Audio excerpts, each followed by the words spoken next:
Hey guys, welcome back. ಇದು ಮಂಗಳವಾರದ vlog ರೀ. ಬೆಳಗ್ಗೆ ಮತ್ತು ಸಾಯಂಕಾಲ ಏನು ಅಡುಗೆ ಮಾಡೀನಿ ಅಂತೇಳ್ಬಿಟ್ಟು ನಾನು ಈ ವಿಡಿಯೋದಾಗ ಶೇರ್ ಮಾಡ್ಕೊತೀನಿ ರೀ. ಸಾಯಂಕಾಲ ನಾನು ಇಲ್ಲಿ ಬಾಗ್ರಾ ರೈಸು ಮತ್ತು ಗ್ರೇವಿನ ಮಾಡಿದ್ದೆ. ಪ್ಲೀಸ್ ವಿಡಿಯೋನ ಎಲ್ಲಿ ಸ್ಕಿಪ್ ಮಾಡ್ದೇ ನೋಡಿರಿ. ಎಂಡ್ರೊಳಗೆ ನಾನು ತೋರಿಸಿನಿ ಪಲ್ಯ ಈ ರೈಸ್ನ ಯಾವ ರೀತಿ ಮಾಡೋದು ಅಂತ ಹೇಳ್ಬಿಟ್ಟು. ಈ ಗ್ರೇವಿನೂ ಆಲ್ರೆಡಿ ನಾನು ಶೇರ್ ಮಾಡ್ಕೊಂಡಿನಿ, ಅದು ಬೇಕಿದ್ರೂ ನೀವು ಒಂದ್ಸರಿ ಚೆಕ್ ಮಾಡ್ಕೋಬೋದು ರೀ. ಬೆಳಗ್ಗೆ ನಾನು ಇಲ್ಲಿ ಚಪಾತಿ ಮಾಡಕತ್ತಿದ್ದೆ. ಚಪಾತಿ ಹಿಟ್ಟು ನಾದಿಟ್ಟು ಫಸ್ಟ್ ನಾನು ಪಲ್ಯ ಮಾಡ್ಕೊಂಡ್ರೆ ರೆಡಿ ಮಾಡ್ಕೊಂಬಿಟ್ರೆ ಆಯ್ತು ಅಂತೇಳ್ಬಿಟ್ಟು ಫಸ್ಟ್ ನಾನು ಪಲ್ಯಕ್ಕೆ ರೆಡಿ ಮಾಡ್ಕೊತೀನಿ ನೋಡಿರಿ. 2 ಟೊಮೆಟೊ ತೊಗೊಂಡಿದ್ದೆ, 2 ಆಲೂಗಡ್ಡೆ, ಸ್ವಲ್ಪ ಬಟಾಣಿ ಇರೋದ್ರಿಂದ ಜಾಸ್ತಿ ತೊಗೊಂಡಿಲ್ಲ ಆಲೂಗಡ್ಡೆ ನಾನು. ಅದಕ್ಕೆ ಈಗ ಸೀಸನ್ ನೋಡಿರಿ, ಹಸಿ ಬಟಾಣಿ ಎಲ್ಲ ಬಂದದ, ಅದ್ರ ಸಲ ಈಗ ಅದು ಮಾಡೋಣ ಅಂತೇಳ್ಬಿಟ್ಟು ಚಪಾತಿ ಜೋಡಿ ಕಾಂಬಿನೇಷನ್ ಆಗ್ತದೆ ಅಂಥೇಳಿ ಇವತ್ತು ಅದನ್ನು ಮಾಡಕತ್ತೀನಿ ಬೆಳಗ್ಗೆ ಊಟಕ್ಕೆ.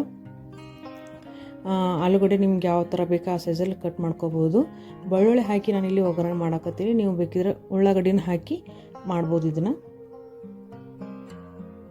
ಆಮೇಲೆ ಹಸಿ ಬಟಾಣಿ ಆಮೇಲೆ ಆಲೂಗಡ್ಡೆನೂ ನಾನು ಕುದಿಸಿದ್ದಿಲ್ಲ, ಅದ್ರ ಸಲ ನಾನು ಕುಕ್ಕರ್ ಒಳಗೆ ಮಾಡಕತ್ತೀನಿ ರೀ. ನೀವು ಬೇಕಾದ್ರೆ ಕುಲನ ಹಾಗೆ ಮಾಡ್ಕೋಬೋದು.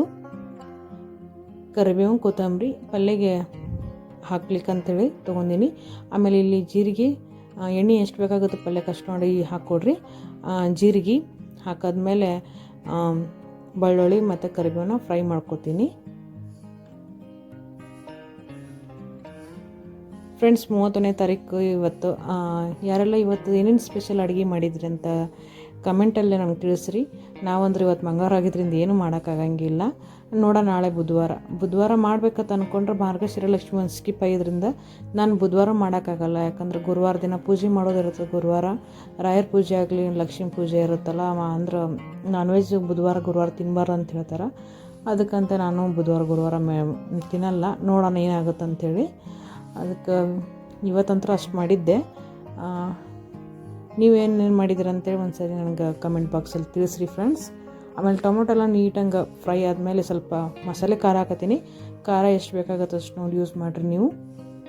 ಖಾರ ಆಮೇಲೆ ಶೇಂಗಾ ಪೌಡ್ರ್ ಜಾಸ್ತಿ ಹಾಕ್ಲಿಕ್ಕೆ ಹೋಗ್ಬೇಡ್ರಿ. ಸ್ವಲ್ಪ ಅದಕ್ಕೆ ಎಷ್ಟು ಬೇಕಾಗುತ್ತೆ ಅಷ್ಟು ನೋಡಿ ಹಾಕ್ಕೊಳ್ಳೋದು. ಜಾಸ್ತಿ ಶೇಂಗಾ ಹಾಕ್ಬಿಟ್ರೆ ಪೌಡ್ರ್ ಹಾಕ್ಬಿಟ್ರೆ ಅದೇ ಫ್ಲೇವರ್ ಬಂದುಬಿಡ್ತದೆ. ಬರೀ ಶೇಂಗಾ ಹಿಟ್ಟಿಟ್ಟು ಥರ ಅನಿಸ್ಬಿಡ್ತದ್ರಿ. ಪಲ್ಯ ಜಾಸ್ತಿ ಇದು ಅನಿಸ್ಬಿಟ್ರೆ ಸರಿ ಅನಿಸಲ್ಲ. ಸ್ವಲ್ಪ ನೋಡಿ ಹಾಕ್ಕೊಡ್ರಿ ಅಂತ ಹೇಳ್ತೀನಿ.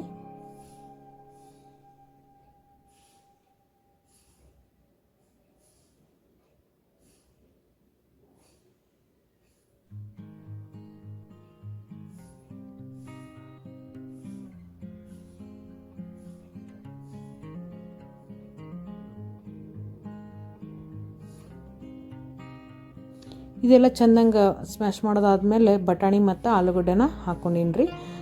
ನೀವು ಜಾಸ್ತಿ ಹಾಕ್ಲಿಕ್ಕೆ ಹೋಗಬೇಡ್ರಿ. ಗ್ರೇವಿ ಎಷ್ಟು ಆಗಬೇಕಾಗಿತ್ತು ಅಷ್ಟು ನೋಡಿಕೊಂಡು ಕುದಿಯೋ ಪೂರ್ತಕ್ಕಷ್ಟು ನೀರೆಲ್ಲ ಹಾಕೋಬೇಕಾಗ್ತೈತಿ. ಜಾಸ್ತಿ ನೀರನ್ನು ಹಾಕಿದ್ರೆ ಭಾಳ ತಿಳಿಯಾಗ್ಬಿಡ್ತೈತಿ. ಚಪಾತಿ ಜೋಡಿ ಏನು ಸರಿ ಅನ್ಸಲ್ಲ ನೋಡಿರಿ. ಗ್ರೇವಿ ಲೈಟಂಗೆ ಇರಬೇಕಷ್ಟೇ ತಿಕ್ಕಾಗಿ. ಅದಕ್ಕೆ ಅದನ್ನು ನೋಡಿ ನೀವು ನೀರು ಆ್ಯಡ್ ಮಾಡಿರಿ. ಆಮೇಲೆ ನೀರು ಜಾಸ್ತಿ ಹಾಕಿ ಮಾಡಿಬಿಟ್ರೆ ಆಮೇಲೆ ಏನ್ರಿ ನೀವು ಈ ಥರ ಹೇಳಿದ್ರಿ ನಾನು ಮಾಡಿದ್ವಿ ಫುಲ್ಲು ಕೆಡ್ತ ಅಂತ ಹೇಳಬಾರ್ದು ಪಲ್ಯ. ಅದಕ್ಕೆ ಹೇಳಕತ್ತೀನಿ ನಾನು. ಸ್ವಲ್ಪ ನೋಡಿ ಮಾಡಿರಿ. ಫಸ್ಟ್ ಟೈಮ್ ಅಥವಾ ಮಾಡೋರು ಇರ್ತಾರೆ ನೋಡ್ರಿ, ಒಬ್ರೊಬ್ರಿಗೆ ಪಾಪ ಗೊತ್ತಿರೋದಿಲ್ಲ. ಅದಕ್ಕೆ ನಾನು ಹಾಕಿನಂತೇಳ್ಬಿಟ್ಟು ನೀರು ಜಾಸ್ತಿ ಹಾಕಿ ಮಾಡಿಬಿಟ್ರೆ ಅದು ಸಾಂಬಾರು ಆಗಿಬಿಡ್ತೈತೆ ಆಮೇಲೆ. ಅದಕ್ಕೆ ಒಂದು ಸತಿ ಹೇಳಕತ್ತೀನಿ ಅಷ್ಟೇ. ನೋಡಿ ಹಾಕಿರಿ. ಕೊತ್ತಂಬರಿದೆಲ್ಲ ಆ್ಯಡ್ ಮಾಡಬೇಕು ಲಾಸ್ಟಿಗೆ. ಆಮೇಲೆ ಉಪ್ಪು ಒಂದು ಸರಿ ಚೆಕ್ ಮಾಡಿ ಕಡಿಮೆ ಅನಿಸಿದ್ರೆ ಹಾಕಿರಿ. ನಾವು ಸ್ವಲ್ಪ ಮಸಾಲೆ ಖಾರಕ್ಕೆ ಜಾಸ್ತಿ ಹಾಕಿರ್ತೀವಿ ಉಪ್ಪು. ಹಿಂಗಾಗಿ ನಾನು ಯಾವಾಗಲೂ ಸಾಂಬಾರುಗಳಲ್ಲಿ ಪಲ್ಯ ಮಾಡ್ಬೇಕಾದ್ರೆ ನಾನು ಲೈಟಾಗಿ ಹಾಕಿರ್ತೀನಿ ಉಪ್ಪು ಅಷ್ಟೇ. ಜಾಸ್ತಿ ಆ್ಯಡ್ ಮಾಡೋಕ್ಕೆ ಹೋಗಂಗಿಲ್ಲ ನಾನು. ಅದನ್ನು ಸೈಡಿಗೆ ಇನ್ನೊಂದು ಕಡೆ ಮಾಡೋಕ್ಕೆ ಕುದ್ಸಕ್ಕಿಟ್ಟು ಚಪಾತಿನ ರೆಡಿ ಮಾಡಕತ್ತೀನಿ ರೀ. ಇನ್ನೊಂದು ಸರಿ ನೀಟಂಗೆ ಅದನ್ನು ನಾದ್ಕೊಳ್ತೀನಿ. ಚಪಾತಿ ಹಿಟ್ಟು ನಾದ್ಕೊಂಡು ಚಪಾತಿನ ರೆಡಿ ಮಾಡೋದು ನೋಡ್ರಿ. ಜಾಸ್ತಿ ಹಿಟ್ಟು ನಾದಿನಿ ನಾನು. ಸಾಯಂಕಾಲ ಒಂದು ಸ್ವಲ್ಪ ಆಗುತ್ತೆ. ಈ ಸದ್ಯಕ್ಕೆ ನಾವು ತಿನ್ನೋ ಪೂರ್ತಕ್ಕಷ್ಟೇ ಇಲ್ಲಿ ಚಪಾತಿನ ಮಾಡ್ಕೊಳ್ತೀನಿ ಅಷ್ಟೇ ನಾನು.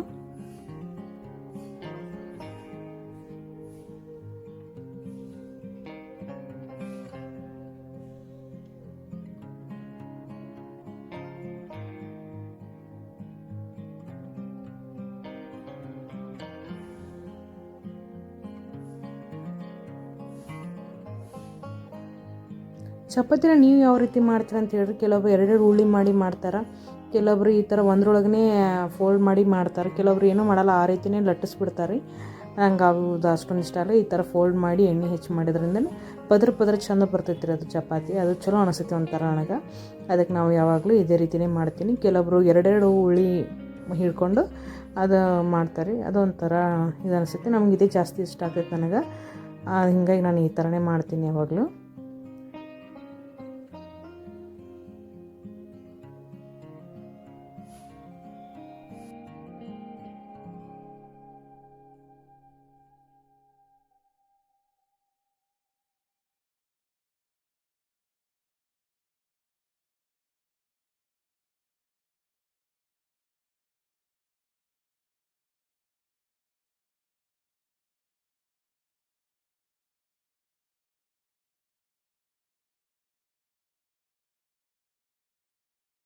ಈಗ ನೋಡ್ರಿ ಒಂದು 2 ಚಪಾತಿ ರೆಡಿ ಆಗ್ಯಾರಿ. ಇದು 3ನೇ ಚಪಾತಿ ನಾನು ಮಾಡಕತ್ತಿರೋದು.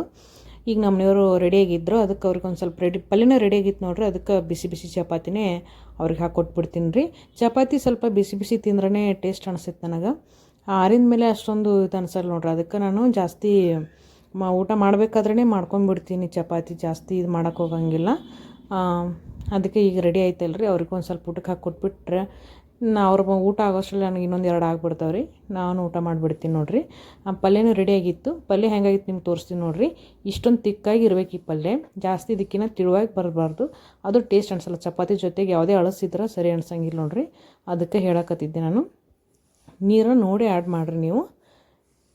ನೋಡಿರಿ ಈ ರೀತಿ ಆಗಿತ್ತು ಇವತ್ತಿನ ಪಲ್ಯ ಮತ್ತು ಚಪಾತಿ.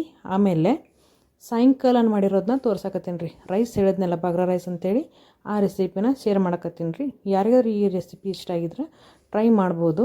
ನಾನ್ ವೆಜ್ ತಿಂದೇ ಇರೋರು ಈ ರೀತಿ ರೈಸ್ ಮಾಡಿಕೊಂಡು ಆ ಗ್ರೇವಿನ ಮಾಡ್ಕೊಂಡು ತಿಂದ್ರೆ ಕಾಂಬಿನೇಷನ್ ಚಲೋ ಇರ್ತೈತಿ. ನಾನ್ ವೆಜ್ಜಿಗೆ ಏನು ಎಗ್ ಇಲ್ಲ ಅನ್ನೋದಷ್ಟೇ, ಅದರೊಳಗೆ ಎಗ್ ಸಾಂಬಾರು ಇದ್ದಂಗೆ. ಆಮೇಲೆ ಪೀಸ್ಗಳಿರಲ್ಲ ಅಷ್ಟೇ, ಚಿಕನ್ ಪೀಸ್ ಆಗಲಿ ಇರಲ್ಲ ಅಷ್ಟೇ ಸೇಮು ಟೇಸ್ಟ್ ಆಗಲಿ ಫ್ಲೇವರ್ ಅದು ಇದು ಇರುತ್ತೆ ನೋಡ್ರಿ. ಅದ್ರೊಳಗೆ ಸ್ವಲ್ಪ ನಿಂಬೆಹಣ್ಣು ಹಾಕೊಂಡ್ಬಿಟ್ರೆ ಮಸ್ತಾಗಿರ್ತೈತಿ. ಅದಕ್ಕೆ ಟ್ರೈ ಮಾಡ್ರಿ ಅಂತ ಹೇಳ್ತೀನಿ ರೀ. ಈಗ ನಾನು ಜೀರಾ ರೈಸ್ನ ಯೂಸ್ ಮಾಡಕತ್ತೀನಿ. ನೀವು ಬೇಕಿದ್ರೆ ಯಾವ್ದು ಬೇಕಾದ್ರೆ ಹಾಕ್ಕೊಂಡು ಮಾಡ್ಬೋದು. ಇದನ್ನು ಸ್ವಲ್ಪ ಗರಂ ಮಸಾಲೆ ಎಲ್ಲ ಹಾಕ್ಕೊಂಡು ಮಾಡೋದ್ರಿ. ನಾನು ಈ ಒಗ್ಗರಣೆಗೆ ಏನಿಲ್ಲ, ಬೆಳ್ಳುಳ್ಳಿ ಮತ್ತು ಹಸಿ ಶುಂಠಿ ಆಮೇಲೆ ಕೊತ್ತಂಬರಿ ಮಿಕ್ಸ್ ಮಾಡಿ ಕುಟ್ಬಿಟ್ಟು ಆಮೇಲೆ ಹಸಿಮೆಣ್ಸಿನ್ಕಾಯಿ ಎಷ್ಟು ಬೇಕು ಅಷ್ಟು ನೋಡಿಕೊಂಡು ಇಲ್ಲಿ ಹಾಕಿನ ಅಷ್ಟೇ ರೀ. ಆಮೇಲೆ ನೀರು ಎಷ್ಟು ಹಾಕಿರ್ತಾರೆ ಅಷ್ಟು ನೋಡಿಕೊಂಡು ನೀರನ್ನ ಆ್ಯಡ್ ಮಾಡಿರಿ. ಮಾಡಾದಮೇಲೆ ಉಪ್ಪು ಎಷ್ಟು ಬೇಕಾಗುತ್ತೆ ಅಷ್ಟು ಹಾಕಿ, ಆಮೇಲೆ ಪುದೀನ ಲಾಸ್ಟ್ ಎಂಡಿಗೆ ಪುದೀನ ಹಾಕಿ ಚೆಂದ ಒಂದು ಕುದಿ ಬರೋವರೆಗೂ ಕುದಿಸ್ಕೋಬೇಕಾಗ್ತೈತಿ. ಇದನ್ನು ನೀಟಾಗಿ ಮಿಕ್ಸ್ ಮಾಡಿ ಒಂದು ಕುದಿ ಬರ್ತದೆ ನೋಡಿರಿ. ಕುದಿ ಬಂದ ತಕ್ಷಣ ಲೀಡ್ನ ಕ್ಲೋಸ್ ಮಾಡಿಬಿಡ್ಬೇಕು. ಒಂದು 2 ವಿಸಿಲ್ ಆದಮೇಲೆ ಆಫ್ ಮಾಡಿ ಬಿಟ್ಬಿಡ್ಬೇಕು. ಫುಲ್ ಉಮ್ಮಿಗೆ ಅದು ಆಗೋವರೆಗೂ ಬಿಟ್ಬಿಡ್ಬೇಕು. ಓಪನ್ ಮಾಡೋಕ್ಕೆ ಹೋಗಬಾರ್ದು. ಆಮೇಲೆ ಕಲರ್ ಬೇಕಿದ್ರೆ ಆ್ಯಡ್ ಮಾಡ್ಬೋದು ರೀ ನೀವು, ಫುಡ್ ಕಲರು. ನಾನೇನು ಹಾಕಿಲ್ಲ ಇವತ್ತು. ರೆಡಿ ಆಗಿತ್ತು ನೋಡಿರಿ ಗ್ರೇವಿ ಮತ್ತು ಬಗ್ರಾ ರೈಸು. ಮಸ್ತಾಗಿರ್ತೈತಿ. ಯಾರಾದ್ರು ನಾನ್ ವೆಜ್ ತಿನ್ನೋರು ಈ ರೀತಿನ ಟ್ರೈ ಮಾಡಿರಿ, ಮಸ್ತ್ ಇರ್ತೈತಿ. ಈ ವಿಡಿಯೋ ಏನಾದರೂ ಇಷ್ಟ ಆಗಿದ್ರೆ ಪ್ಲೀಸ್ ಒಂದು ಲೈಕ್ ಮಾಡಿರಿ. ಕಮೆಂಟ್ ಮಾಡೋದು ಮಾತ್ರ ಮಿಸ್ ಮಾಡೋಕ್ಕೆ ಹೋಗ್ಬೇಡ್ರಿ. ಯಾರೇನೂ ಚಾನಲ್ಗೆ ಸಬ್ಸ್ಕ್ರೈಬ್ ಇಲ್ಲ ಅಂದರೆ ಪ್ಲೀಸ್ ಸಬ್ಸ್ಕ್ರೈಬ್ ಆಗಂತ ಹೇಳ್ತೀನಿ.